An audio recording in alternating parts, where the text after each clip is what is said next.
So the key findings are that crimes against humanity and war crimes have continued into 2015, and they have predominantly been perpetrated by the government. There are instances of opposition violations as well, but the violations identified in 2013, 14, and 15 are the same, which is killing of civilians, displacement, pillaging, abductions, rape, and generally terrorizing the civilian population.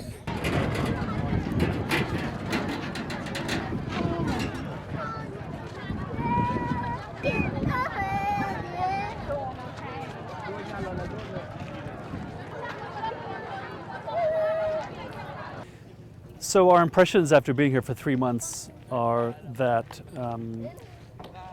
there has been profound suffering of the civilian population.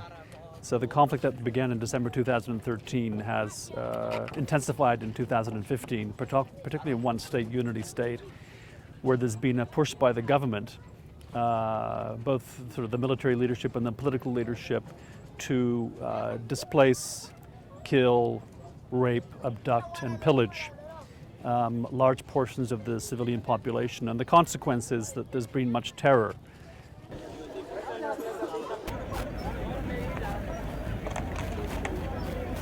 And we agreed with those findings from 2014 that taking those violations as a whole, we would say these amount to crimes against humanity and war crimes.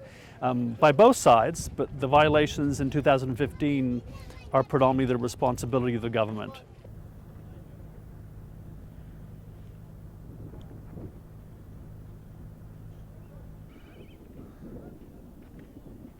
So this is a young country, but with a long history of violence, intercommunal violence, destruction, abduction, killings that have gone on for decades.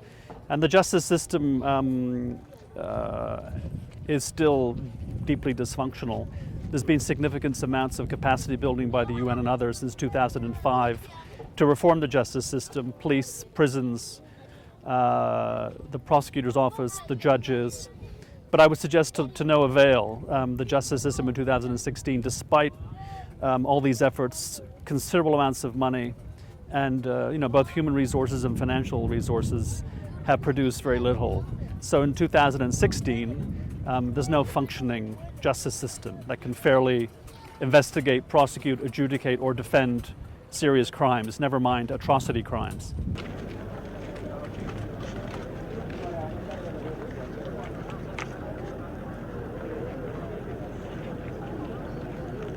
There needs to be a commitment to end the violence.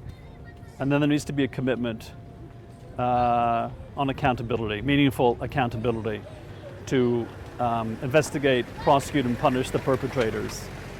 But the reality is that can't happen given that the machinery of violence is basically the state.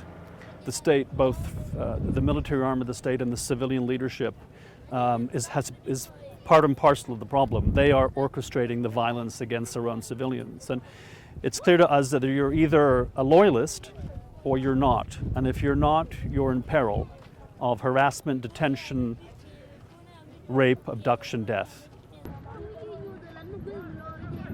But you turn off the mic.